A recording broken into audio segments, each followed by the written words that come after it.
What's up, everybody? Welcome to an episode of my CD collection. Yeah, I got cops some new CDs these past couple of weeks and stuff like that. So I just thought I'd just show you guys what I got.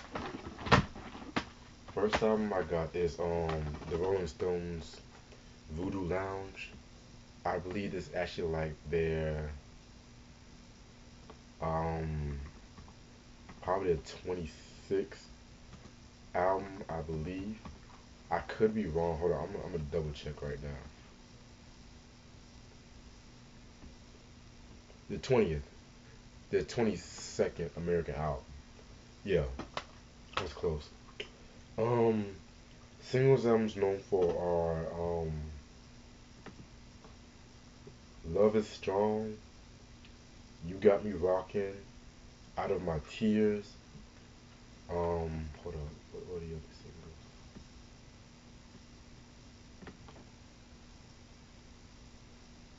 And I Go Wild. This album was like, they came after like the big Steel Wheels tour, and all of a sudden, this was kind of like more of them enhancing more of their classic period, the classic style with the R&B and blues material. I heard a little bit of this album. I heard a couple of songs, and from what I heard, it was actually a pretty good album. I would most definitely do a review on this once I hit a complete collection, but I don't know when, so stay tuned. Then I got Led Zeppelin 3, released in 1970. Oh, the Rolling Stones album was released in Virgin Records. Led Zeppelin 3 released in 1970. This was released on Atlantic Records. I mean, I've talked about Led Zeppelin a couple of times. I mean, I reviewed Led Zeppelin 1, 2, and House of the Holy. This is released in Atlantic Records. Singles I'm known for are Immigrant Song and Hey Hey What Can I Do. When this album first came out, they were doing like more acoustic songs, and they did have some heavy, but they were doing like more acoustic songs, trying to mix it with it, and it caught a lot of fans at the time off guard because of the fact like it was kind of like, why are they doing this and stuff like that. It was like they wanted more of a hard rock sound like what they got with Led Zeppelin 2. So yeah, and it was highly anticipated. A lot of people were kind of upset by it, but over time it has grown to be a very good album. A lot of people fans prefer it more than Led Zeppelin 1 and 2. Also, I actually heard this album for the first time in around March, and I did not. When I heard it, I really did not like it. I mean, besides a couple of songs, I really did not like it, but it kind of grew on me a little bit. So, I'm definitely gonna do a review on this, possibly about 2 more weeks. So stay tuned. I'm trying to review all of Led Zeppelin albums I have, and I will get fucking Physical Graffiti. I will get that album soon, so stay tuned for that. Led Zeppelin 3. This next album, this has gotta be like one of the greatest jazz albums of all time. And I already reviewed, I mean, I talked about one of his album on vinyl, a classic album by the way, but I think like this was like really the beginning of his genius, and that is John Coltrane's Blue Train. Got to press that. Released in 1958.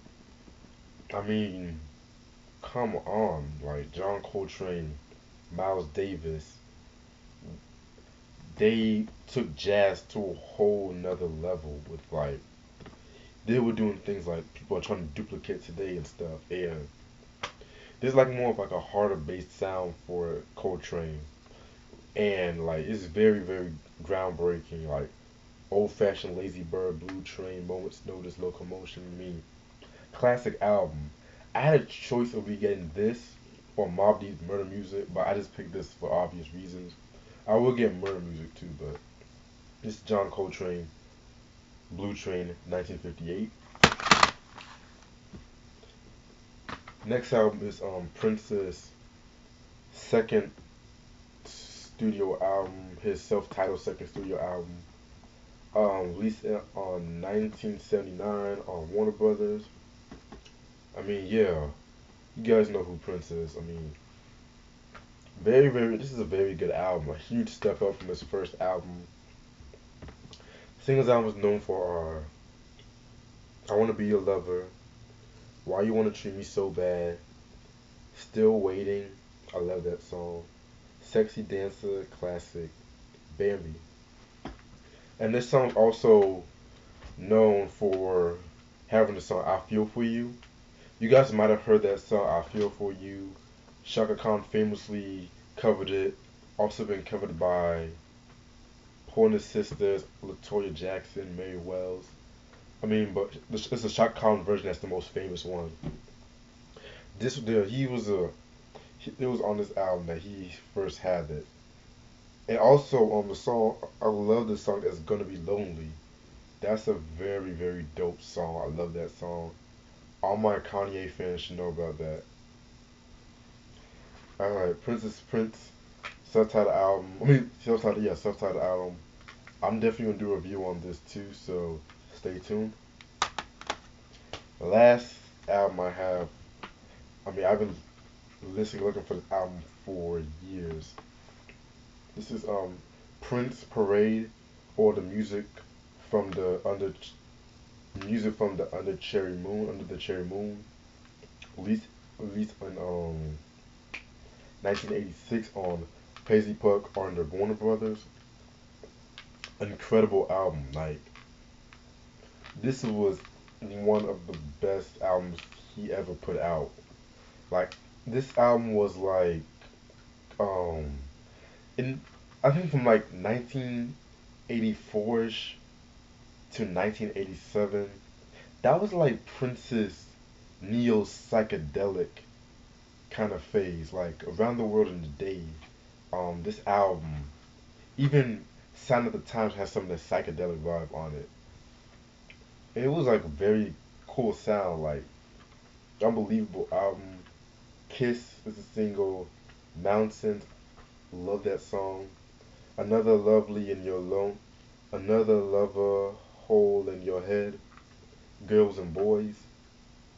This is a dope ass album. I love the atmosphere of this album. Very good album. I'm definitely gonna do a review on this. And that's all the time I have for the CDs. Stay tuned for more stuff. Peace.